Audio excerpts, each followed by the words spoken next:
നമസ്കാരം. ക്രിക്കറ്റ് അപ്ഡേറ്റിലേക്ക് ഏവർക്കും സ്വാഗതം. രഞ്ജി ട്രോഫി ക്രിക്കറ്റിൽ കേരളം സെമിയിൽ. ക്വാർട്ടറിൽ കരുത്തരായ ജമ്മു കാശ്മീരിനെതിരെ അവിശ്വസനീയമായ ചെറുത്തുനിൽപ്പിലൂടെ നേടിയ സമനിലയോടെയാണ് സെമി പ്രവേശനം ഉറപ്പാക്കിയത്. ഒന്നാം ഇന്നിംഗ്സിൽ നേടിയ പൊന്നും വിലയുള്ള ഒരു റൺസിൻ്റെ കരുത്തിലായിരുന്നു കേരളത്തിൻ്റെ സെമി പ്രവേശം. രണ്ടാം ഇന്നിംഗ്സിൽ 399 റൺസ് പിന്തുടർന്ന കേരളം 6 വിക്കറ്റ് നഷ്ടത്തിൽ 295 റൺസ് നേടി.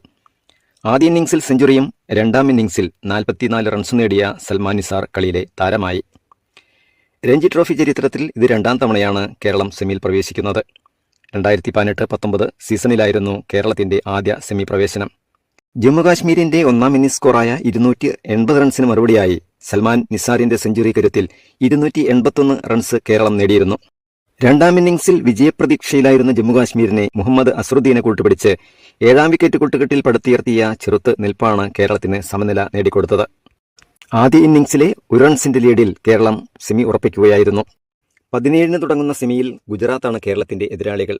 ഈ വീഡിയോ നിങ്ങൾക്ക് ഇഷ്ടപ്പെടുകയാണെങ്കിൽ നിങ്ങളുടെ വിലയേറിയ സബ്സ്ക്രൈബ് രേഖപ്പെടുത്തുക. ഒപ്പം നിങ്ങളുടെ വിലയേറിയ അഭിപ്രായങ്ങളും കമന്റ് ബോക്സിൽ രേഖപ്പെടുത്തുക.